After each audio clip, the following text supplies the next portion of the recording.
where truth equals reality, and truth is often stranger than fiction. Hello everyone, welcome to Paranormal Palace Radio. This is your host, Royce the Redneck Radio Man, and joining me today is going to be AlixSandra Parness. Pardon me folks, I still got a little bit of a frog, but thanks to Les and his suggestion, I've ordered something for it that I've been taking over the last 2 days, but it just needs time to take effect. So by Saturday, hopefully, that frog will disappear. But at any rate, we're going to talk to Sandra about her newest book, Activate Joy, that she recently came out with. And I'm going to let her, first off, give a little introduction to herself and tell you a little something about herself and what got her interested in the book. And then we'll start the rest of the show from there. So, would you prefer to be called Alexander or Sandra? AlixSandra. Okay, Alexandra. Real quick, I'd just like to thank you for coming on to my show, and it's a pleasure to have you here. It's your first time here, and I hope to make the show a pleasant show for you. And I'm looking forward to us having a good time discussing this tonight. Oh, thank you. Well, I am very interested in all things spiritual, whichever levels they go to. I started out being a student of Seth and Jane Roberts. I lived in New York and used to drive up to Elmira all the time. And so I started there to really realize that there were non-physical beings who were communicating with us, and that if our hearts were open and relaxed and allowing, that we could actually hear messages from them. Some people called channels can actually speak and bring those messages through. Others hear them in their heart or their bodies through the chakra system as either a feeling or actual words that they hear. And as the years developed, I became very, very interested in this whole world. I was very interested in anything extraterrestrial.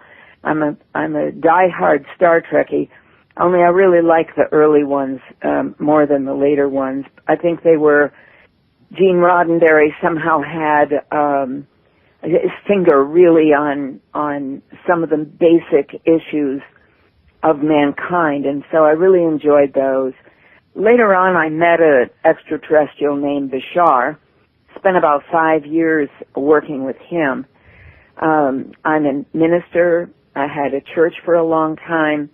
I graduated from that type of ministry into a different type of ministry, which I opened a school of energy healing. Because as you do all of these things, you begin to develop your own extrasensory perception. You develop the ability to hear and feel and see things beyond the normal, beyond what other people seem to be able to do. And I think that's just a case of acceptance. So I began a school of energy healing in 1994 in Madison, Wisconsin, and taught internationally until today.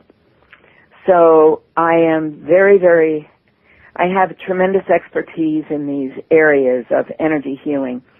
One of the things I'll say about the school is that when I began, it was a 4-year school because helping people accept who they are and realizing they have the power to do anything they need to do takes time. And there's a realization and a spiritual evolvement. Today, this school is about 18 months because the energies have expanded so rapidly and so deeply. Here we are in 2012, which is an exciting year. Everybody's looking to see what's going to happen. I love it. And so anyway, that's kind of a little bit about me. I live in Las Vegas, Nevada. I love it here. I've been here 36 years, transplanted from New York. And I like it here for many reasons. I like the warmth. I like the ability to get in a plane and go anywhere I want to go quickly. And my family lives here. So that's another big reason. So, and I thank you so much, Royce. This just is such an exciting adventure doing all these interviews. I love it. Yeah, every one of them's unique. I found that out over the last 5 years. Sure, because it everybody's got a different angle on what that particular piece is. You know, whatever they're talking about. There's lots of different ways to see a subject, isn't it? Oh, yeah, many, many different ways. That's one thing I've been firsthand experiencer to, listening to the many different authors and researchers I've had on.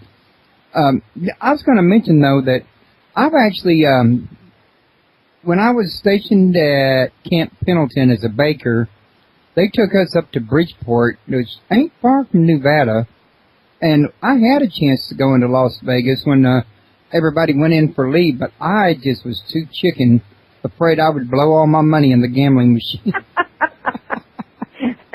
Well, the truth is, if you live here, it's just not part of my everyday life anyway.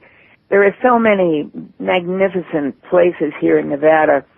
Somebody asked me the other day about Easter Sunday. I spent Easter Sunday with friends out in Valley of Fire, and it was magnificent. We were greeted by a ram right away. I've had quite a few paranormal experiences out there. We've taken photographs. I'm sure some of your listeners, and maybe you as well, sometimes you take pictures and the darndest things show up. So a lot of people see this orbs. So many times you have orbs in pictures. When we went out there, we kept seeing every now and then, let's say a series of 50 photographs, I'd have one or two of them that would have this magnificent blue light. Even one of them had a ball with sparkles in it that was blue. So it's always fascinating to me. I like to go out into the desert where there isn't a lot of people, you know, swarming all over the place. And because the darndest things show up. Oh, I can imagine they probably do. And come to think of it, you're not really that far from Groom Lake. But to get back on toward the subject I'm allowing us to drift a little ways from for a minute. Also, before we get into it, I want to remind everybody that you can learn more about AlixSandra and her book at www.activatejoy.com. For those of you that's not listening to this show here, or is going to be listening to it after I post it at YouTube, you can find this show at www.paranormalpalace.com. And if you join up, the membership is free, and you can, you know, sign up for the newsletter, chat in the chat room during the show, ask questions in chat during the show, and we can all get to know you. And we got a forum. You can post show suggestions, guest suggestions, or even talk about shows that I've already had or even upcoming shows. Now, AlixSandra, I'll be posting your link into the chat room periodically during the show for those that come into the show after it's started. And also, I've got a link to your book up at Amazon as well as your website in your show description below. So people should be able to, you know, get all this information. And just for the listener's sake, y'all also have access to this in my archives after tomorrow the next day, and it'll stay there for posterity, linked to her site, book, and all, so that y'all can learn more about her that way as well. Now, do you have a forum or a guest book or a website that they can try to contact you through, or email? Oh, sure. Activate Joy has all kinds of places on there. I'll be starting a blog and working with people's questions. As you know, the book only just is on bookshelves. It's in Barnes & Noble. It's on Amazon. You can also download it as an ebook, which is kind of fun. So, you know, and the other thing I want to say about it is the book is really brand new things that I've channeled through as I've been teaching in my healing school all these years. And I just decided to sit down and write a book about it. You know, writing a book is an interesting thing because you tend to think, well, gosh, it's been done before. But truly, you have your own perfect creative spirit working with you. And so whatever you say or do is always going to come out in your own way. So I've been very excited about how the book has been received already, and it's only just on the bookshelves. So you're already getting positive feedback. Oh, yeah. Oh, yeah. People just love it. They just love it. So, because there's a lot of ways in here. It's more than a we had a discussion, my editor and I, about, is this a self-help book? And I said, it's not really a self-help book. It's really, I assume that you and everyone listening are already very highly developed beings. We're all eternal in our natures. And so sometimes it's just fun to hear somebody else's take on it. All the different ways that I talk about things in here. A lot of them were channeled to me during classes, and I have CDs and things like that available for people.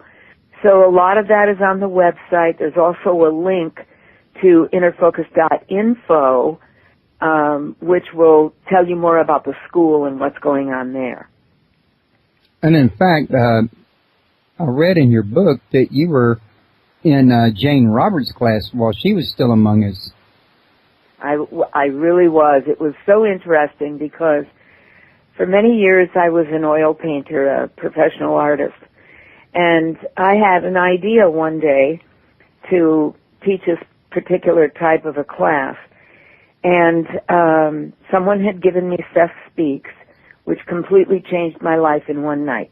When you tell somebody you create your own reality, that's a big wake-up call, especially when you're ready to hear it. So I sent a letter to her, and she invited me to come to Elmira. Elmira was only 6 hours from New York City. We lived in Riverdale at the time. And so we drove up every Tuesday, spent the evening, and drove back that night. I was with what they call the boys from New York. So we all drove up together, and it was kind of fun. Yeah, I read about that in your book, and you really did enjoy it. And I thought to myself, if I remember correctly, you said 180 months, and I was like, that's a long time to attend a class. I'm not sure with that. I don't think it was 180 months. I think I was there for like 2 years, weekly. I just read something. Well, if I've got a typo in there, I need to know about it. I'm not so sure if your fingers made a typo or if my eyes made a typo. Hey, listen, is we're all just like they. Don't you turn things around sometimes when you're reading them? Holy cow. Yeah, and I think sometimes I read and things that I read last week come into my focus somehow. When you read enough, I think that can happen. But, yeah, one of the questions I was wanting to ask you about, when I was reading your book, I was writing some of these stuff down as it came to me, was in your book you mentioned a cord that connects us to our source of all that is. And I was wondering if you could explain this cord to our listeners, because I know in the Bible, in Ecclesiastes, it talks about a silver cord, and I didn't know if perhaps they were the same cord or not. I love that question because I'm sure that people are very aware that there is your physical world and your non-physical world. And you're never separated, not ever. You're always connected, no matter what it looks like. And when they talk about the silver cord, for me, it's an energy cord. In other words, your higher self, my higher self, there's always a cord of connection that is never, ever broken, no matter what it looks like. It's not broken at all. And so it connects into... You ever take a look at the anatomy, you see the spine and all of the nerves that come around the body, almost like this wonderful, beautiful, soft, shapely line, and then you've got all of these. Well, the silver cord is connected in the back of the heart chakra. So where you can find it and touch on it is just between the shoulder blades, right in the back of the heart chakra. And then obviously, the heart is your center. The heart is what makes everything work. And so that's the one thing you can't live without. You must have a heart. However that works. So it connects into the chakra system. I think that my understanding of the Bible, I don't read the Bible in the way that a lot of people do. For me, I was very well taught about just go for the parables and the lessons and things like that. So as you are talking about the Antakarana bridge here, there is a bridge that goes from the physical into the spiritual world high in the crown chakra. Crown chakra is located right at the top of your head. You know, if you feel up in the top of your head, you'll see there's a little indentation. When a baby is born, the skull hasn't quite grown together yet. That soft little place that's open is still there. You can still, if you press down on it, you can actually feel it. And that silver cord, that crown chakra, it's a big circular kind of a piece that happens for you. So the Bible is absolutely correct. And they were, and see where it says, then shall the dust return to the earth as it was, and the spirit shall return unto God who gave it. Right. I want to tell you a story that taught this to me. I was watching a National Geographic show one night, and it was a story about the Galapagos, and it was a story about the Galapagos Islands and the seals. And you sit there wondering how these mothers go out and they get all of this food for their babies and stuff. How in the world can they find their pup? With the silver cord is a sound. Each one of us have a signature tone, and that cord is the tone that actually lets the higher self, connects to the higher self. Do you follow what I mean? In other words, that your connection, higher self and you, that silver cord is not only a powerful energy field, but it also emits a frequency. It emits a sound. And that's how you go home. When your life is over with and your body goes back into the earth again, you don't die. You're very much alive, and you go back into non-physical again, and you follow that particular route. Okay, that makes a lot of sense. Now, you were just now explaining part of the chakra system with the crown chakra, and I was just fixing to ask the question about explaining the entire chakra system because some listeners may not be familiar with it. Yeah. Well, chakras are what I call our breathers. They help us breathe from the physical body to the spiritual body. It's a miraculous piece to take a look at how the body stays alive. How does the skin, the largest organ in the body, it breathes. The body breathes. The organs breathe. And if you don't use your breath, if you don't allow yourself to really use the full capacity of your lungs, they start to go down a little bit. So you have one of these breathing apparatus. They're called wheels.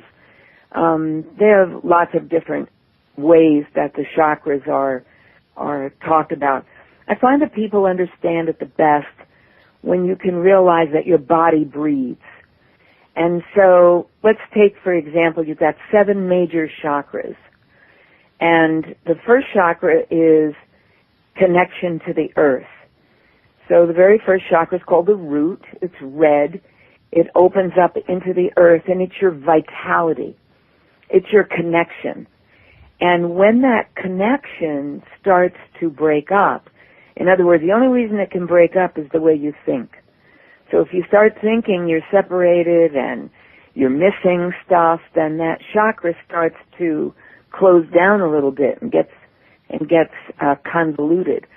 The second chakra is in the reproductive area, and that's called the sacrum. It's orange, and it has to do with belonging and really feeling like you belong somewhere. Everyone has the strong urge to belong, right? So that's that second chakra. That's where your sexuality sits, how you feel like you belong, and just bringing yourself up into the third chakra. The third chakra is large. It encompasses the whole center of the body. It's called the solar plexus. It's a beautiful sunny yellow, and that's your power center. And what we're learning in spiritual growth is how to use our power. So many of us are coming out of the need to have our power over others. That means you're coming up more into the heart. And I talk about this a lot in my next book, which is called Activate Power, where we really are learning about true power, and that is let live. Let people live, live and let live kind of thing. In other words, embrace differences. Allow people to be their creative self and stop trying to make everybody do what you think they should do, because you don't know what they should do. Anyway, I don't want to get too far into that one. Then we get up to the heart. The heart is what makes everything happen. The heart is a beautiful pink-green color. And oftentimes when people have an open heart, they feel compassionate. They feel like they just are calm and at peace with things. That heart chakra is also evolving and also ascending. Now the next chakra is in the throat. So the throat, now these are the upper chakras. So the lower chakra is 1, 2, and 3, your root, your sacrum, and your third chakra, your power center. The heart makes everything go, and then the upper 3 is the communication in your throat. So that goes both ways. That's giving and receiving. When you get into the higher chakras, you're refining your spirituality, how you think about yourself and others, how you speak, how you receive information. So there's a double piece that goes on. That's a brilliant blue. When I see that people are really orators, they're good speakers, and they know how to really be there in their communication piece, there's a brilliant electric blue color around the body. The third eye is the sixth chakra, and if you put your fingers up between your eyebrows and go up just a tad right there, this is a very, very powerful center. And I teach people how to open their clairvoyance. There's a way you do it. And it connects with the pineal and the pituitary glands that are in the center of the brain. And all of this system, it's what I call the higher brain system, connects with the crown chakra. So now in the third eye, you want to be able to see. But the key here is to see truth. Real clairvoyance, I've been with Rosalind Bruyere. She's a wonderful clairvoyant person. Wrote Wheels of Light and has a beautiful teaching. I've been with her in years past. And she is a magnificent clairvoyant. She can see everything. I'm not so much that type of clairvoyant that sees into the future or sees that kind of thing, as I can just see what's happening to you as you're evolving. So clairvoyance can be taught. I'm more clairaudient. So if you look at, well, I'm going to continue with the system for just a minute. Okay. If you look at your third eye, now take your fingers around to your ears. See, it's all part of that upper brain system. And clairaudient people, there's not so many clairaudients. And there are people that can hear. I hear. I can hear energies speaking to me. I hear babies. When they want to talk to me and have something to say, I hear it just as if they're speaking to me. Now, all of this connects to the crown. And what I loved about the front of my book, when the publishers chose the front of the book, it wasn't me that chose it. And I looked at it and I thought, wow, that looks like a crown chakra. And the middle of the O, when people look at the front of the book, they'll see it if I point it out. It's the top of the crown chakra. It's so beautiful. Now, when you spiritually evolve, that crown opens up, and they call it the 1,000-petaled lotus. And it connects to the higher energies. And I don't just mean your higher self. You can actually communicate with any of the non-physical beings that are out there, anyone. All you have to do is tune into them. You have to be on the same frequency. So that's my quickie on the chakra systems. Oh, that was a quickie.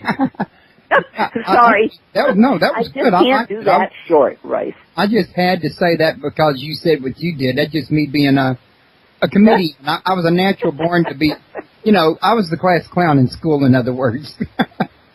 I was actually the class clown in boot camp. I ain't going to lie to you. I love it. You got to have a lot of joy. If you were the class clown, you were trying to bring joy to people. That's the hardest thing in the world. No, actually, for me, I derive pleasure from making people laugh. I know. That's wonderful. That's wonderful. And I'm sure people enjoy it, too. Now, I was going to ask you also, is there a link between the chakra system and the silver cord? But you answered that in an earlier question, so we can move past that. Oh, that's fine. Okay. There definitely is a link between that. That all is connected as one system. Yeah, I never really was sure of that, and I've spent years studying paranormal, but that one got past me until you just answered it. Well, good. Now, I was also going to ask you, what would you say to people who say it's easy to activate joy when life is good, but what about when life is hard? Yeah, I love that question, Royce, because, as I'm doing my research and working with a brand new me, I've had people say to me, it's a little bit Pollyanna, isn't it, to think people can be joyful all the time? Joy is a place that you have to get to. I wanted to answer that question because I want to talk to the people that are feeling really in despair about their lives, feeling like, it's really, really difficult. Things are out there. Lots of people have different things going on. So I have a ruler that I work with, and I talk all about it in the book.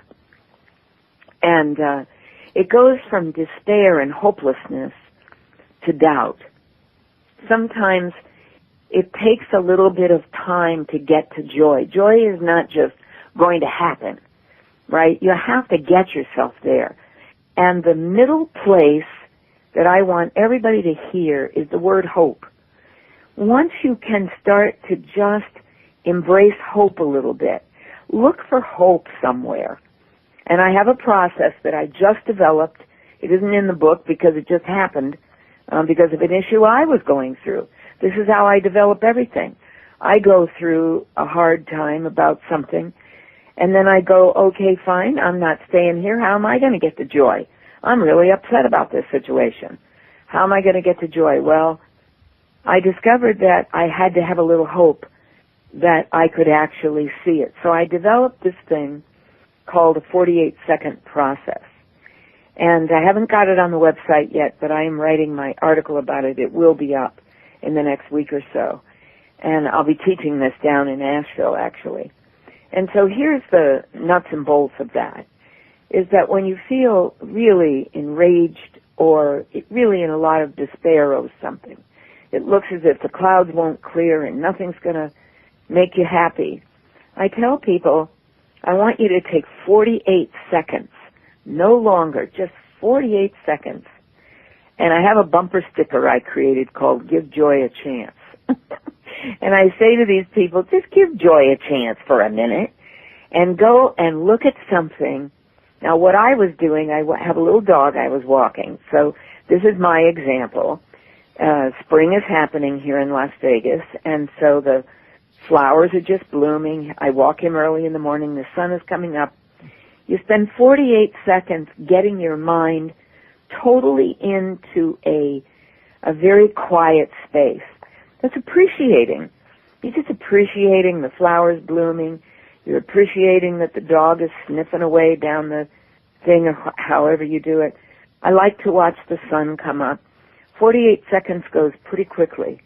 And when I want to revisit the painful place again, all of a sudden, there isn't so much pain there. And if I can do that a few times, I can get myself into a place of hopefulness. The minute I get into hopeful, then I can find joy. Then I just say to myself, I make it, like you say, humor is everything. Just give joy a chance, AlixSandra. What are we doing here this morning? We don't want to spend our morning being all upset. let's give joy a chance. That's how that started. So that's kind of how I say to that. It's joy is always there for you, but you have to let yourself go for it. Right. Now, I was going to say it's what you were saying on that one there, about the humor. I got to tell you, I have found during my lifetime, and I'm 52 now, that when you've got a habit of always making people smile at the checkout counter in the aisle where you're shopping, you just see somebody and say something might crack them up or something. Yeah. Usually what comes out of that is the next time you go back or the next time they see you, you got a smiling face that's and a waving hand coming at you, store clerks running back to get what you want off the shelf so you don't have to go back there just because they're happy to see you because you make their day happier. Well, look at what you do, Royce. Here you have this wonderful program, and you're giving people hope. You're giving people a new way to look at things. You do make people happy because there's nothing makes you happier than to find a new way to look at something. You've got a problem, and there's a solution. Sometimes the solution is just finding something to smile at. And there's nothing like puppies and kittens and horses and animals or nature to get you off what's going on that makes you sad or upset and to get you to think about something different and smile. And I love the analogy of going into I used to do a silly thing. I used to love to go to the produce department and talk to the produce. And people would think I was absolutely nuts. And I'd say, well, now I have to ask this lettuce how long it's been here. And does it have enough prana in it to sustain this very powerful person that I am? I'd find people standing around me, and they'd laugh, and I'd just go on. And, I had anything that would just get people or pay somebody a compliment. Tell them, you have to be honest and really feel it inside of you. This is what the heart chakra is about. This is what compassion's about. When you can look at your fellow person walking up and down an aisle and find something to smile about. Could be a scarf, could be a baby sitting in the basket, could be, boy, I'm glad to see somebody's buying broccoli these days. Just anything that you see what I mean? Right. Makes people smile. Okay. Well, I take them to joy. I was going to tell you, I had a question in the chat room from Leslie. He's okay. Good. He's a listener and a good friend of mine both. Well, I like to call him a good friend. He's been coming to my show for a while, and we know each other in a group, and, he's a pretty good old boy. But, and he always asks some good questions, too. Well, he had a question for you was, which chakra takes energy into the body? He said it was a very important question for his exercises. All of the chakras take energy in. So let me show you how I teach this in the school. This was taught to me by dolphins many, many, many, many years ago when I was still a minister and I was teaching. I started to channel this dolphin named Auna. I had never heard of a chakra. I had never heard of any of this stuff before. I mean, I was strictly Bible-oriented. So Auna is beginning to teach me about the infinity sign. So get an idea in your mind about the figure 8. Start with your heart. If you want to help your heart breathe, I put my palm down in front of the heart, and you scoop out anything that you want to release from your heart. Stretch your hand out as far as you can into your auric field, and then scoop in the higher spiritual energy. And when you do this a couple of times, you give a message to the body and to the chakra system that assists you in allowing this breathing process. So people need to understand that you breathe out and you breathe in. And if you don't let energy out, you can't you cannot sit in your chair and just breathe in. You must breathe out. It's the way the whole system was created. Same with the chakras. The chakras can take in energy, but let's say, for example, your listener might be asking question similar to this I've had asked before. I go into a bar or I go into some negative place. Not I'm saying a bar is negative. I don't mean it that way. But a place where, the energy isn't quite as high. And someone's sitting there and they have a lot of negative energy around them. And people say to me, well, I take that energy on. Of course you do. You take it on, but you better breathe it out. So you don't want to take on anything that you don't want. It's your responsibility to be aware enough to breathe the energy out. So just feel that for a minute and use your hand and let yourself breathe out any energy you don't want there and breathe in that higher spiritual energy. And you're going to get lightheaded and your body's going to feel lighter and your body's going to go, oh, thanks heaven. Okay. Well. Watch out the questions you ask, because I can really go long. Oh, that's fine. But no, seriously, I was just thinking it sounded like a balloon to me. I mean, you can only put in so much before it pops. Yes. That's right. You've got to be able to breathe both ways. Yeah, for me, life operates in principles. More than anything else. That's true. Okay, now, you know what? I think you answered this one here just a few minutes ago in another question, but the question was, what would you say to people who say too much joy is not realistic? Now, you used a different terminology about, I think, a different show. I was thinking to people who thinks that the joy thing is, Mary Poppins-like, but I think you used a different terminology, but I think you pretty well answered the question already. Would you like to elaborate on that question? Or I really would, Royce, because that's what the book is all about. I have a mission. My mission is to heal the heart of humanity one heart at a time. I have an acronym for HOPE, Happiness on Planet Earth. I want to see us happy, joyful. When you're happy, you're creative. When somebody says, well, too much joy is not realistic, sorry you live in that world. But my world, I want us to be happy and creative all the time. When you're appreciated for any little thing you do or any big thing you do, that brings joy to your heart. If you go back to children, you were born with joy. That's your birthright. We lost sight of it. We've been trained out of joy. We've been trained to feel sadness and sorrow and, oh my God, I've got to work hard. I've got to, pay the piper.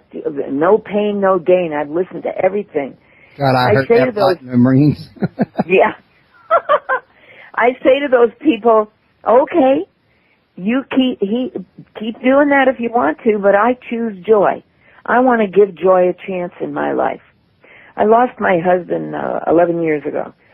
I went through 5 years of just tremendous depression. Much of what I have discovered has been teachings that have come out of despair and feeling like, why do I have to go through this?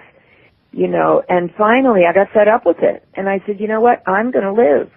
My life is about living. And now that's what I'm really wanting to share with everybody. And joy, it doesn't have to, I'm not talking about joy where you're jumping up and down and clapping your hands all the time. I'm talking about a smile. I'm talking about feeling lighthearted. I'm talking about always looking for the positive. About honestly enjoying life, being happy to wake up the next day and greet the world. Absolutely. Every morning, that's my thing. At night, I'm so grateful to go to sleep. Thank you for the rest. I'm glad to go out and learn my lessons at night. But in the morning, I am so happy and appreciative to wake up. It's another day, another moment that I can be creative and discover more about me. Yeah, and at least for my way of thinking, discovering life about more about yourself can be oftentimes more rewarding than discovering about other people. You tend to discover more about other people as you discover about yourself. Well, that's right. You have a question down for me. If I could go to it for a minute. Sure. You in your book you say you should ask joy to show itself to you. Yeah, I know that question, but I'm going to, since you're going to it now, go ahead and mark it off. You know why? Because this is exactly what I'm talking about. When I go out, somebody put a question on your thing here about when you go to sleep at night. When I go to sleep at night, I bask myself to sleep. I bask myself into appreciation. I'm so appreciative of different things that happen during the day. You begin to learn to live in the moment. And every now and then, I want Joy to show, I think Joy hides. It plays hide and seek with me every now and then. So I just say, well, if this particular situation's happening, whatever it is, let's say you've got an issue at work or somebody's going through something, and I just say, you know, Joy, it's time to show yourself to me. I just want to see what could make me happy right now. So that's kind of what I mean by that, about just, you cannot have too much joy. You can't have too much, Royce. It's going to look different in different circumstances, but you can't have too much. And then you want to play hide and seek with it and ask it to show itself to you. That's an interesting concept I've never heard before, but hey, I've heard, there's a lot of things I never heard before. I'm still learning. I know. Okay, so here was one I figured would be a good one for the listeners, because I figured I never heard of this until now. They probably haven't either. There's a good chance of it. Could you please tell the listeners what a yabbit is? I love this one, by the way.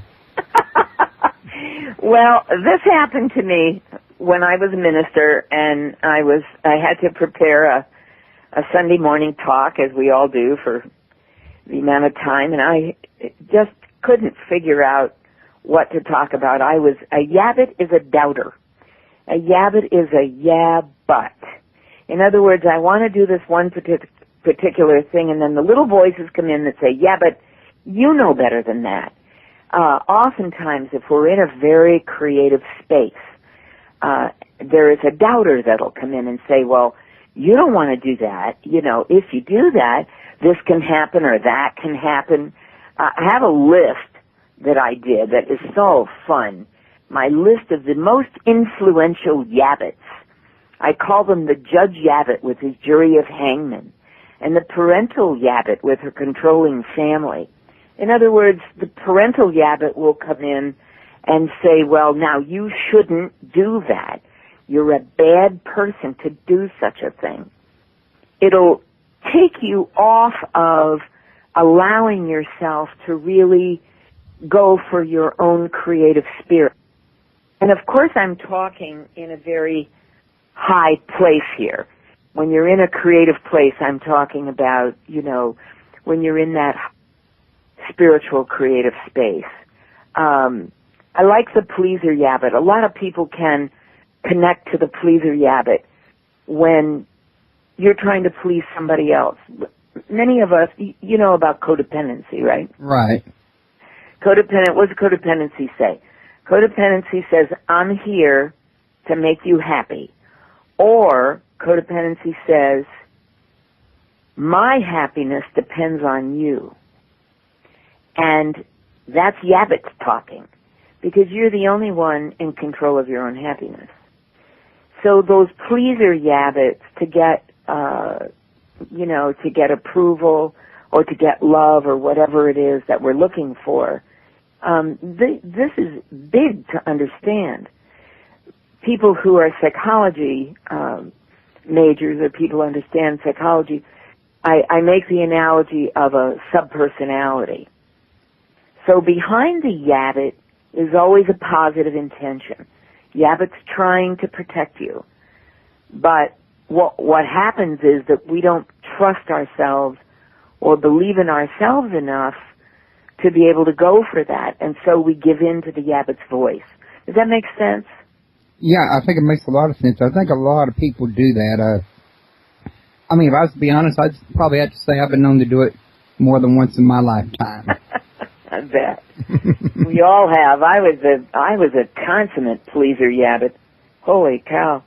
At some point, I did begin to realize that if you're waiting for your spouse, your kids, your financial situation or something like that to make you happy, you're going to be waiting an awful long time. That's right, because other people can't make you happy. You know this more than anybody, Royce. You're the only one that can make you happy. You've got to find something to make you happy or to give you a smile so that you can smile at others. Yeah, you got to have it to give it, that's for sure. I don't know. It just seems to me like, you know, being able to exist is plenty of reason to be happy in itself, but a lot of people don't share that view. Well, they're not there yet. I mean, okay, for me, and I'm sorry I interrupted. I was going to say, no, that's fine. For me, with existence comes opportunity. Without existence, you don't have that opportunity. There's a lot of opportunity as long as you're there to grab it. Have a creative spirit that can do anything. If you look at in the world and you see the people who have created incredible things, you know, they've invented. There is creativity in everybody. There are solutions waiting to be found. But if people obsess over the problem, then you never turn your head to look at the solution. That is true, and a lot of people don't. I know I haven't always turned my head to look at the solution either. It just, well, I could say we've all been young before, and I think we've all had to grow and mature. And really, isn't that kind of what your book is talking about? Is ain't you kind of in it sharing where you started at a level and you grew and matured, and it's coming out in your book? I was telling somebody the other day how many years it's taken me to actually be able to be in a place to even write a book like that. I had a lot of experiences in my life that were difficult, very hard to overcome, abuse, all kinds of other things like that. And I really and truly began to see it as a way to grow. At first I thought I was a victim. It's a victim consciousness. A victim thinks that they're at fault or to blame for everything. And I think that's why I became a minister first. I had to understand the Bible. I was brought up in upstate New York in a very strong Methodist family and had a tremendous amount of religion that was, spare the rod and spoil the child kind of stuff, which I think people probably understand. Oh, yeah. Anyway, so I wanted a new way to see religion. And this is the truth. I really wanted to see God as a joyful being that gives love and not the wrathful God that some people like to think that that's what it really is out there. And it is whatever you want to think it is. But I choose to look at this magnificent book as a guidebook for life. And so as I have evolved, I've gone from one step to the other, and when people read the book, they'll see how that worked. And each step along the way has been a maturing of my spirit, not just of my age and body and so forth, but really your spirit matures. And you learn if I go back to the first chakra for a minute, when you feel disconnected, it's your job to feel connected. You have to find something to feel connected to. And so it can't always be outside of you. The most important thing to feel connected to is yourself. How many people feel disconnected with who they truly are? That's what my book is about. My book is about giving you 14 chapters of my life, literally, and going from one place to the next. In fact, you can open anywhere in that book, Royce, and start. You don't have to start at the beginning and go on. I had to go through grief with my husband passing away. I wrote about that. I learned a lot about grief.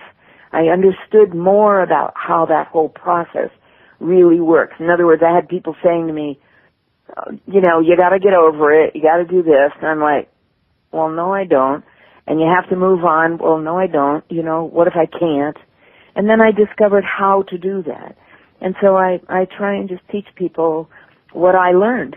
Basically, that's what it's about. Okay. Now, let's see. Go back to the other ones here. I was going to also ask you to tell my listeners about your Inner Focus School. I know. I love that question. Yeah, well, you know, this is my creative spirit, because I was reflecting on what I get embarrassed even talking about it a little bit, because I've been one of these people in the world that's never asked anybody permission to do anything. I just do it, and then if people find value in it, they come along with me. And when I started the school in 1994, I had been teaching in Europe and all over the place with another teacher. And here's how the creative spirit works. You're in school, you're in church, you're in all kinds of different jobs that everybody has. And you keep seeing how you could do it better. It may be small, it may be large. That's not to say that the other people aren't doing it great, but this is what I'm talking about with the creative spirit. So I'm with these other teachers, I'm learning all these wonderful things, and I keep going, well, gosh, I wouldn't do it that way. I have this way I'd like to do that. So one day, I was teaching a class on higher self-communication. That's part of my real expertise, is helping people connect with their higher self. And somebody said to me, well, why don't you come to my hometown and come and teach us? A lot of people who can't make it to the town that I was in. So I said, well, sure. They said, well, what would it take to get you there? I said, well, just get a bunch of people together and I'll come. So I don't know, 20, 30 people showed up. And we had so much fun that they said, well, will you come back? And I said, well, I don't know how much more I have to teach you. I mean, I've given you everything I know. No, there's more we want to know. So, Royce, I didn't know that I had so much to teach, because I was just beginning to tap into this need that I had within me to express this healing that I knew that I could do, that was coming out in my ministry and coming out in different ways. So in 1994, I started the Inner Focus School for Advanced Energy Healing. And I taught all these years, 17 years. The woman that is going to be directing the school now is named Laurel Mamet. And she was my first teacher. I absolutely heard her in my head. And I went over and I said to her, would you be one of my first teachers with me? And she said yes, and she's been with me at my side all these years. And so the school has gone from 4-year school to an 18-month school, and there are all kinds of different things that we teach. You can go in there. The school is starting in September in Asheville, North Carolina, which is where Laurel lives. And we've got a magnificently beautiful place down there that we'll be teaching in. Everything we do is around beauty. We teach healing modalities, higher states of consciousness, alignment resonance technique. We teach you how to be a heart-focused healer. I do a lot of hands-on work, teaching you how to work with earth, bringing up into your own body. We do clairvoyance training. We do a lot of anatomy work, dynamics of the subtle bodies and the organs. One of the larger pieces that we're working on right now is higher brain activation, working with the frontal cortex, the spinal fluid, and as we were talking about before, the silver cord and the kundalini. Then my book is going to be part of the required reading, and it's going to be Mastering the Art of Joy, Living Your Life Beyond Limitations. And then we also teach ethics, universal laws, lots of meditation, lots of movement, music, and laughter. And that's going to be taught in 7 sessions over 18 months in Asheville. So the sessions are going to be 5 days long, coming in on Wednesday, leaving on a Tuesday night, leaving on a Saturday. And it's just an exciting, wonderful fantastic school. There's no school like it. I've been the best kept secret all these years until the book, and now everybody's going to know. I think I know why that had to happen the way it did, so that I could have such trained teachers out there, and I have hundreds of them, that are doing this work, that when it's ready to really go, that I've got all of the foundation in place. So you're going to probably end up with a chain of the schools in the end. Well, I've got enough teachers to be able to do that. There's no question about it. Wasn't Jane Roberts trying to do the same thing when she was reading the Seth material, or no? No, she wasn't. She had us come up. She was in when I was up there. She was writing Nature of Personal Reality. She'd already written Seth Speaks, and then I was there with her while she was bringing all these other books forward. And but she wasn't really interested in all that. She was interested in bringing the information through. She did a lot of work to make sure that what she was bringing through was, you know, in all honesty, real, true. I appreciated that about her so much. And but she wasn't really. We were there just as comrades. We all had a lot of fun. Oh, it was a ball. It was really a lot of fun. Seth is a great teacher. Yeah, I would probably believe that. I've been to her website, and, you know, I read some of his material that was channeled through her. And I really wanted to invite her to my show, but... Well, she passed away. Yeah, that's what I found out. You found that out? Yeah, when I started looking, I found a group that some people started on Yahoo in honor of her, and they kept it going.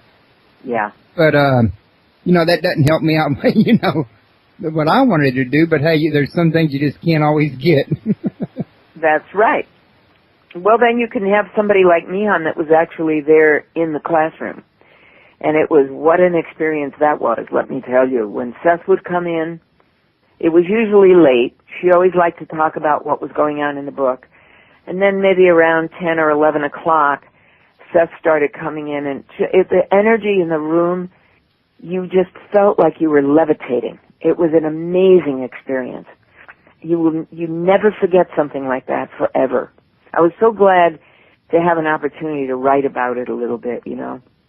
Yeah, I kind of gathered that. I mean, I got from the impression from your book that was one of the happier times in your life, and that you and her, you and Jane had actually established a bond and grew really close together. We really did. I mean, she was very sweet, and you know, she was always fascinated with who comes to her class and what are they doing. And then they moved from Water Street up to Pinnacle Street, and then she didn't have classes too much longer after that. I moved to Las Vegas, and kind of that era had completed itself, and I was ready to go on to the next step. That's how it works. Well, yeah, you know, I think that's part of what life's all about. We meet people, we know them a while, they move out or, you know, move on. We do our thing, we meet new people, and it's like a little cycle. You just keep going, and it keeps everything new in your life. Well, you know, there's something called living in the moment. A lot of people have an awareness of that, but let me tell you, that's where the joy is. All your power is in joy, listeners. I want to say that. I want to shout it out from the rooftops. If you want to be powerful, you find a way to be happy, because that's where power is. There's no power anywhere else. There's only power in joy, because when you're in joy, you're the closest to your spiritual self. When you're happy, your creative spirit is bubbling up and finding all kinds of ways for you to discover something new. So I started this school, and before I knew it, it was a 4-year school. And I said one time to one of the people that were coming, I said, I know, she had so much training. And I said to her, why do you keep coming back? I don't understand. I never knew that people were going to come back time after time. And she said, you really don't know, do you? And I said, no, I really don't, and I'd like an answer. And she said to me, her name was Charlotte, and she said to me, I want to know what you know. I didn't know at the time I knew that much. So Yeah, I didn't. I mean, I was going on a wing and a prayer.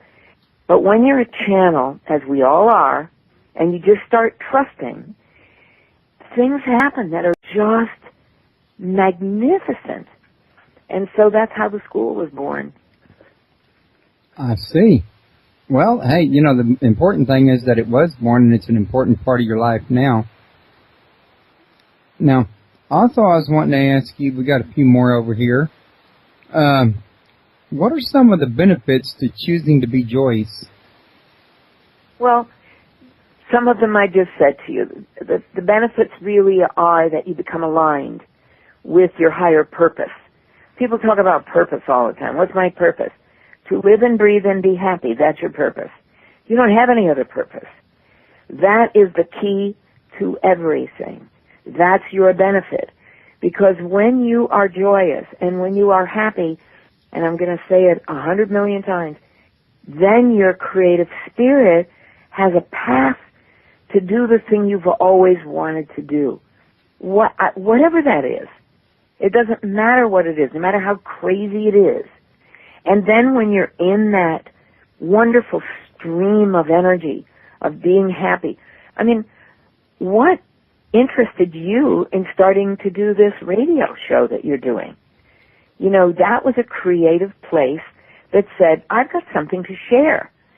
So you tell me how beneficial it was for you to be able to be happy and create, and how you continue to create what you're doing. That's what listeners need to keep hearing. I see. Well, yeah, and, you know, in my particular case, it was a wonderful opportunity to learn, a wonderful opportunity to meet new people, to be able to talk to people of a like mind, you know, things of this nature, while sharing and helping spread the word and doing something that I believed in. But look at how much of your creative spirit gets satisfied. Right, exactly. And then you get new people come on that opens you up to different ideas. That's the key to it all. And it's always about learning, which I like. Yes, it is. Because it's about maturing with your learning. In other words, we don't want to go backwards. We want to grow. We want the sled ride. We want to go skiing. You know, give me a break. I want to go up in a hang glider. I want to jump off a cliff. Gosh, there's lots of stuff I want to do in this life. I don't know if jumping off a cliff would be one of them, but well, with wings. That kind of reminds me of Captain Sheridan on Babylon 5. He said his dad always told him that once you've fallen off the cliff, you got nothing to lose by trying to fly. I'm like, you know, there's a lot of truth in that. Definitely. And well, that's part of going with something when you can't see the result. It's called faith. And faith is a very important part of joy. Because when you're joyful, when you activate that prefrontal cortex of yours and your brain, the pleasure center, we're not talking only about pleasures of the body. We're talking about pleasures of spirit. The pleasure of the spirit is happiness. Finding something to be happy about. Oh, I love that question. I got to write a book on the benefits of joy. No. I thought that they just pretty well covered it. I did. Thank you. Now, I was also going to say, why do you think, with joy being such a pleasant state of mind, some people would cling to depression? It's the way they've been trained. In other words, people in our world are trained to fear. They're trained to have a fear-based obsession and worry. There's a lack of hope. It may feel easier to stay in familiar surroundings, you know, with familiar people. Depression, in my opinion, is giving up. I was in this depression. I know what this is. I lived this from the inside out. It was very, very difficult for me in those years after my husband and I were married. I was 17 when I married him, just turned 18 actually. And we had years and years and years. He was the only man I was ever with. I loved the man beyond love. I mean, we were just meant for each other. And we just helped each other grow. And so when he left, there was a void so horrible in my life, and I didn't have people around me at the time that could help me through it. Probably because I wasn't open to anybody helping me. I often look back and think, you know, boy, I guess I had to go through all that so I could understand what it was like, and then also understand how to get out of it. So the depression, you cling to it because sometimes it feels better to feel bad, right? Sometimes it feels better to feel bad. Only what you don't realize is that we haven't talked about the laws of the universe yet, but all you bring to you is what you concentrate on. And so one morning I woke up and I said, I'm done. I did it just like that. My best friend Nancy was standing next to me, and I said, I'm done. I'm finished. I'm going to find something to be happy about. And from that moment to this, I've been doing that, and that's been 11 years. That is a really long time, but it's a short time if you're enjoying what you're doing. Well, that's right. That's absolutely right. Okay. Well, and it's because, let me just add this, it's because a creative spirit was given a chance. I took a chance on joy. I let the creative spirit start to work. Once I said, I'm done, I've had enough of this, I want to find some happiness again. Then the creative spirit could open the door and say, well, what do you want to do? And then all kinds of things started opening up for me. Okay. And, you know, I have noticed that usually when you're happier and in a good mood and, you know, happy to see the day, it's a lot easier to be creative. I mean, it's like that comes naturally. It really, you know, that's what I'm saying. It really does. Okay. Now, what would you say to someone who says, I would like to choose joy over depression, but my depression is caused by a chemical imbalance in my brain and can't be helped? Okay. This is a very, very important question. Because, again, we've been trained to give our thought processes over to others. And I say this gently and for people to hear it in their heart. And that is giving your belief systems over to the medical profession, to a spiritual guidance, anybody outside of you who really don't know you. But what are you really asking for? If someone says to you, you have a chemical imbalance and you have to take these drugs to bring you back into balance. Now, I'm saying right up front, there's lots of drugs out there that are needed when people have very, very difficult problems, because they really and truly have lost sight. They've become disconnected with who they truly are. And so the way back is to bring some peace into that area so that they can have hope again. And it will happen in various ways. But in my school, for years, I have been teaching what I call brain balancing. Now, there's teachings out there. I'm not subscribing to anything called brain balancing. It's AlixSandra's particular technique on how to do this. And what I try and help people understand is that anything that's out of balance says I'm not aligned. If I'm not aligned, it means that you're obsessing in thought processes that are causing the imbalance. So that's what we go for. I have lots of different techniques that are in the book that help you discover what that is. So in one particular process, which I channeled through, called a goodness process, I have people in one hand, they hold their hands like a fist. In one hand you say, I'm the essence of pure goodness. You say that a few times, and guess what starts to happen? The Yabbit committee comes up. Oh, no, you're not. Remember what you did when you were 14 and all blah, blah, blah. Now, if you obsess and let the yabbits live your life, you're going to have a disease pattern. The chakra can no longer breathe properly. It starts to shut down, like emphysema, like anything that shuts your lungs down. That's what begins to happen. There's little places that start to get shut down. But you're always in control.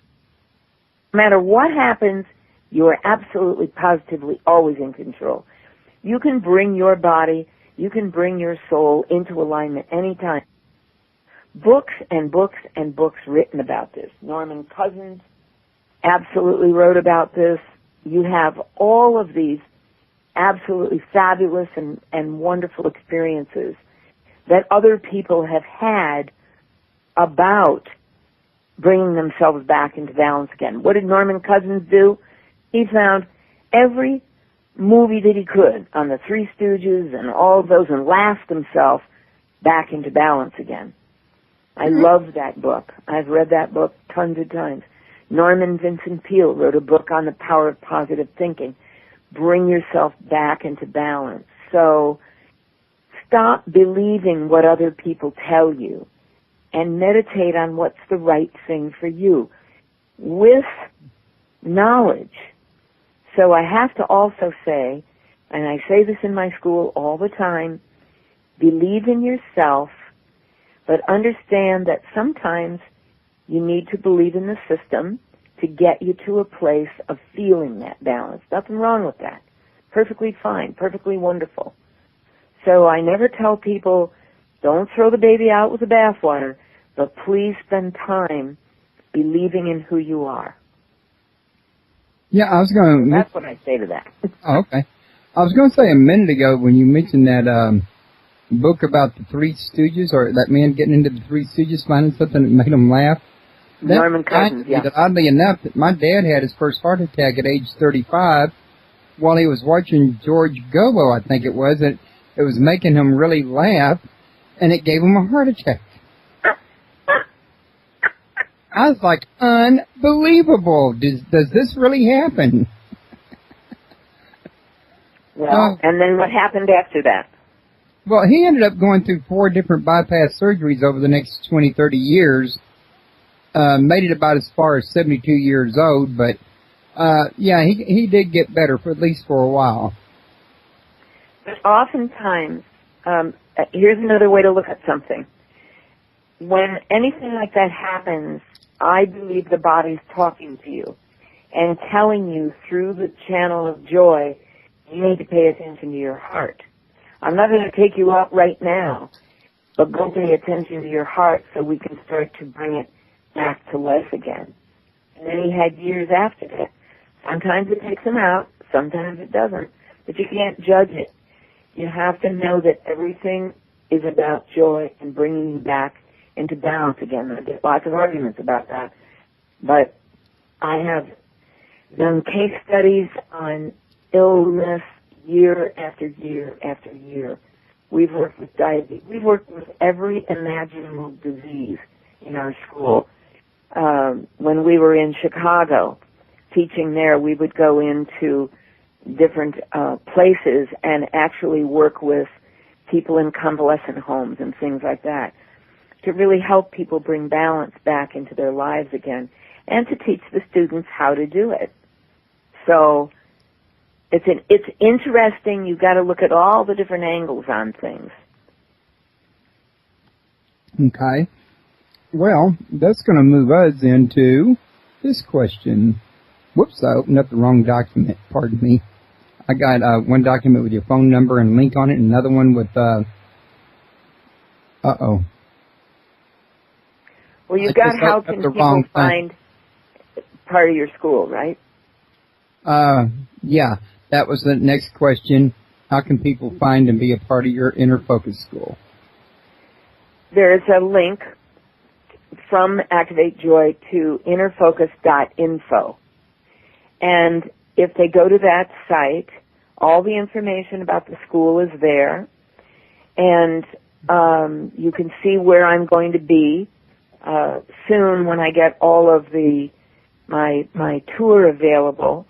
On the website, I'll be in different Barnes and Nobles and different bookstores and book signings, and I'll be offering some little, couple of hour talks and things like that. And people can connect with me. I do private sessions. I always love to work with people on one-on-one. I often do phone sessions, or sometimes people are coming here to Las Vegas and I see them in person. But you can always get a hold of me online. Very easy to connect with me there and find the school and all the things the school are about. I do want to say about the school that it's not just about learning how to be a healer. It's really learning how to heal yourself and bring yourself into a place where you can help others. That's really important. Now, if you don't mind me asking, I was wondering, are you on a landline or a cell phone or? I'm on a landline. Okay. Now, I was wondering because for the most of the show, the sound quality on my end has been fantastic, right up to, I'd say, about the last 5 minutes or so, when your voice kind of faded away and garbled a little bit. And I've had this happen on me on more than one show now, so I was like, my equipment seems to be working fine. I'm just thinking, I'm wondering if maybe something's going on with Skype, the program that I used to call you, or something's going on with my ISP, that maybe it gets a sunspot and drags or something. But it really only happens like once or twice during the show, so it's, probably something's going to be very hard to find, in other words. Yeah. Well, how is it sounding now? Does it sound okay? I see you just kind of garbled a little bit, but not for long. Well, I wonder if it would be a good idea to call me back. I doubt that. For one thing, I got to the end of the list of questions. Was there something else that you'd like to cover? Because I was thinking... No, I'm just really fine. I think this has been a wonderful experience. I have just loved talking to you, and I really invite people to come and discover what Inner Focus is all about and activate joy and, just find more joy in your life. You sounded great just now, so that's why I didn't think a call back would really help, because it never lasts for more than a minute. But I want to tell you, I've really enjoyed talking to you today, and I'd really love to have you back. Are you planning to write any more books in the future or anything? I sure am, but there's a lot more to talk about this book, too. So anytime you want to have me back on the show, just email me and I'll be on. That sounds like a winner to me. Well, all right. Thank you so much, Royce. In the meantime, I'll look on my end and see if I can figure out what's going on with that other. But when you hear the links on the YouTube channel and the archives, you'll notice it wasn't very much. It's not bad at all. Okay, thank you. I want to thank you. You have a good day. You too. Bye-bye. Bye-bye.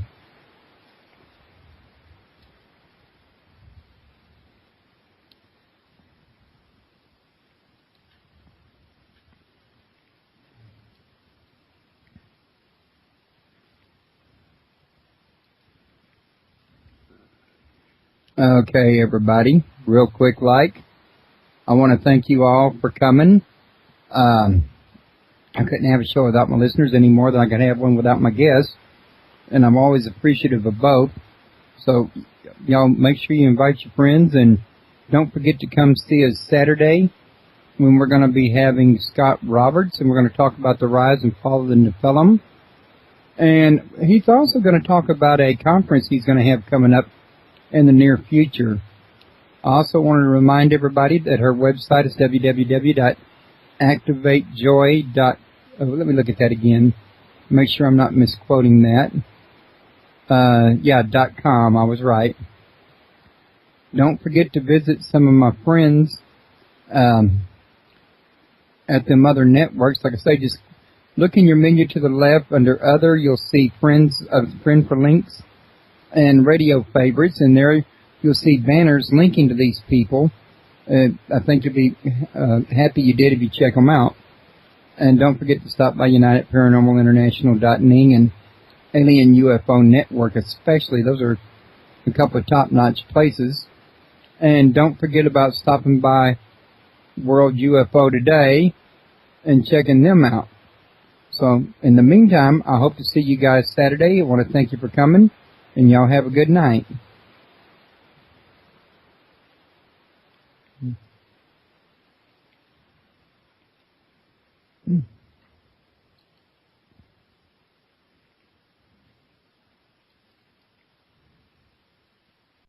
so I sent a letter to her, and she invited me to come to Elmira. Elmira was only 6 hours from New York City. We lived in Riverdale at the time. And so we drove up every Tuesday, spent the evening, and drove back that night. I was with what they call the boys from New York. So we all drove up together, and it was kind of fun. Yeah, I read about that in your book, and you really did enjoy it. And I thought to myself, if I remember correctly, you said 180 months, and I was like, that's a long time to attend a class. I'm not sure about that. I don't think it was 180 months. I think I was there for like 2 years, weekly. I misread something. Well, if I've got a typo in there, I need to know about it. I'm not so sure if your fingers made a typo or if my eyes made a typo. Hey, listen, is we're all just like it. Don't you turn things around sometimes when you're reading them? Holy cow. Yeah, and I think sometimes I read and things that I read last week come into my focus somehow. When you read enough, I think that can happen. But, yeah, one of the questions I was wanting to ask you about when I was reading your book, I was writing some of these stuff down as it came to me, was in your book you mentioned a cord that connects us to our source of all that is. And I was wondering if you could explain this cord to our listeners, because I know in the Bible, in Ecclesiastes, it talks about a silver cord, and I didn't know if perhaps they were the same cord or not. I love that question because I'm sure that people are very aware that there is your physical world and your non-physical world. And you're never separated, not ever. You're always connected, no matter what it looks like. And when they talk about the silver cord, for me, it's an energy cord.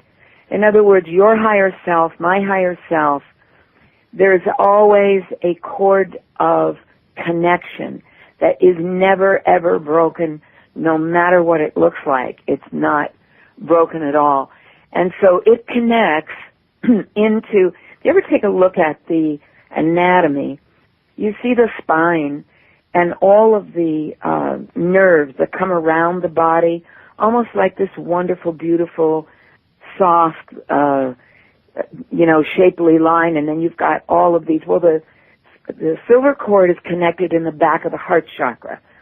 So where you can find it and touch on it is just between the shoulder blades, right in the back of the heart chakra. And then, obviously, the heart. Or a website that they can try to contact you through, or email? Oh, sure.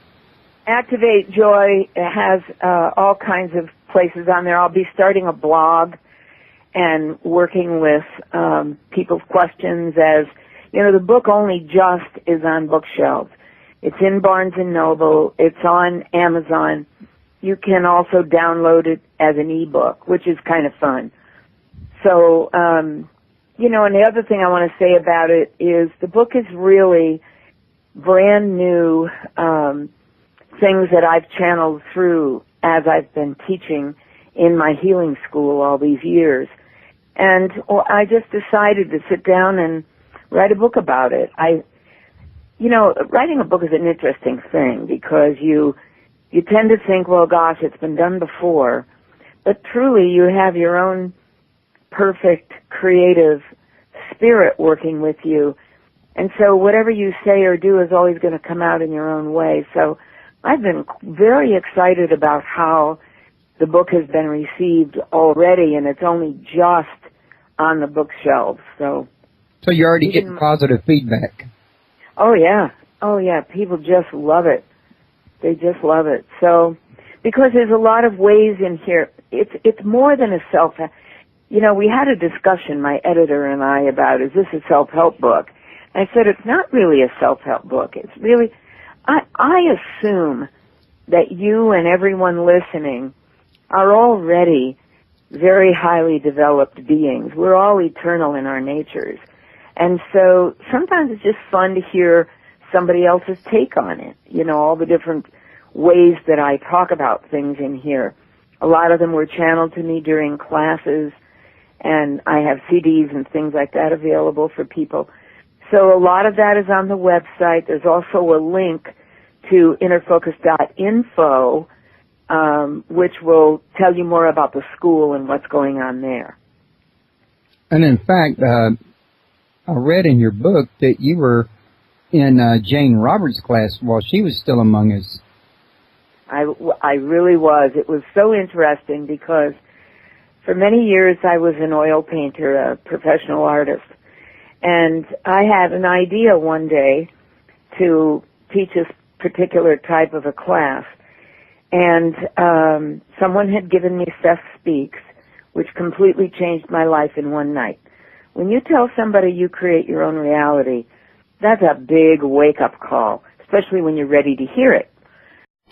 Where truth equals reality, and truth is often stranger than fiction.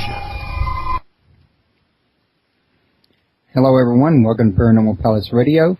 This is your host, Royce the Redneck Radio Man. And joining me today is going to be AlixSandra Parness. Pardon me, folks, I still got a little bit of a frog, but thanks to Les and his suggestion, I've ordered something for it that I've been taking over the last 2 days, but it just needs time to take effect. So by Saturday, hopefully, that frog will disappear. But at any rate, we're going to talk to Sandra about her newest book, Activate Joy, that she recently came out with. And I'm going to let her, first off, give a little introduction to herself and tell you a little something about herself and what got her interested in the book.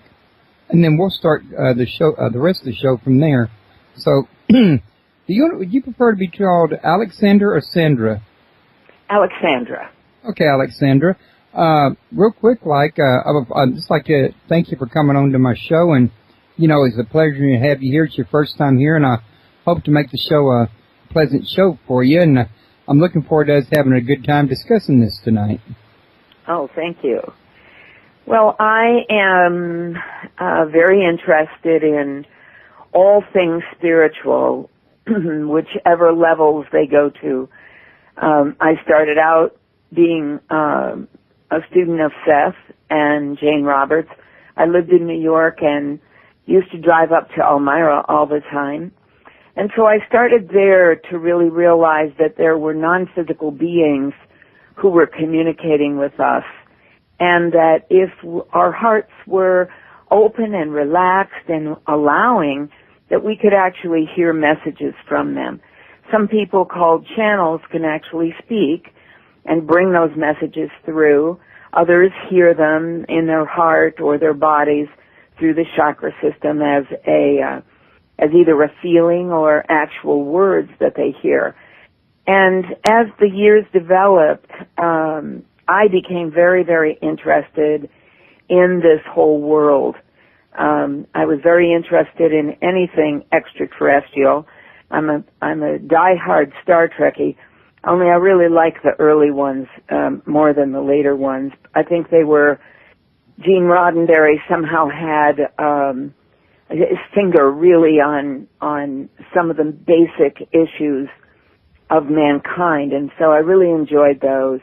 Later on, I met an extraterrestrial named Bashar, spent about 5 years working with him.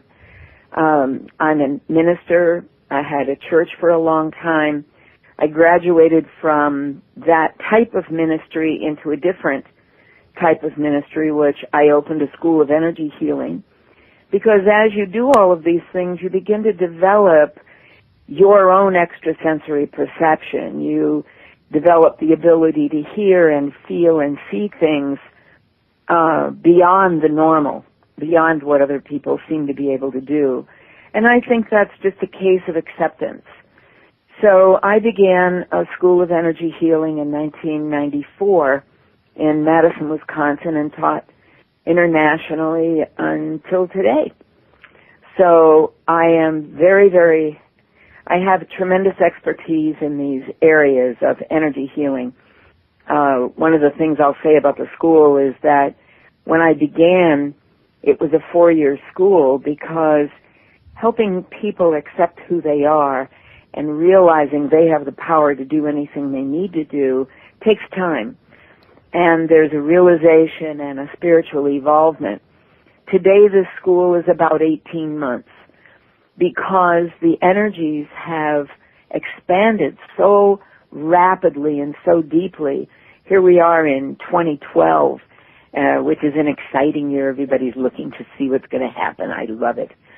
And so anyway, that's kind of a little bit about me. I live in Las Vegas, Nevada. I love it here. I've been here 36 years, transplanted from New York.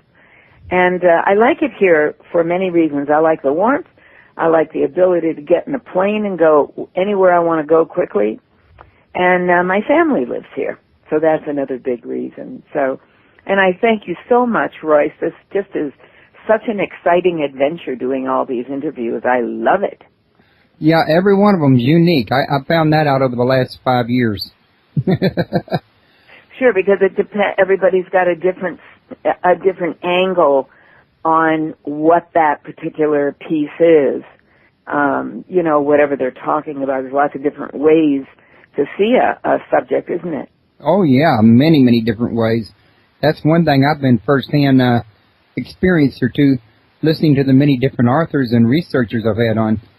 I was going to mention, though, that I've actually, when I was stationed at Camp Pendleton as a baker, they took us up to Bridgeport, which ain't far from Nevada, and I had a chance to go into Las Vegas when everybody went in for leave, but I just was too chicken, afraid I would blow all my money in the gambling machine.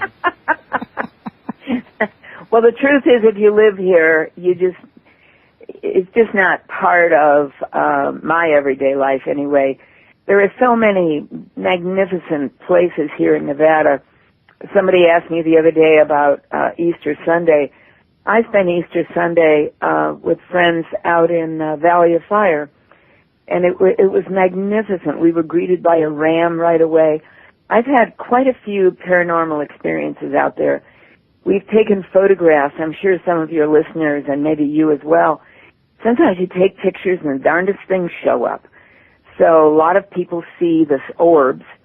So many times you have orbs in pictures. When we went out there, we kept seeing every now and then, let's say a series of 50 photographs, I'd have one or two of them that would have this magnificent blue light. Even one of them had a ball with sparkles in it that was blue. So it's always fascinating to me. I like to go out into the desert where there isn't a lot of people, you know, swarming all over the place. And because the darndest things show up. Oh, I can imagine they probably do. And come to think of it, you're not really that far from Groom Lake. But to get back on toward the subject, I'm allowing us to drift a little ways from for a minute. Also, before we get into it, I want to remind everybody that you can learn more about AlixSandra and her book at www.activatejoy.com. For those of you that's not listening to this show here, or is going to be listening to it after I post it at YouTube, you can find this show at www.paranormalpalace.com.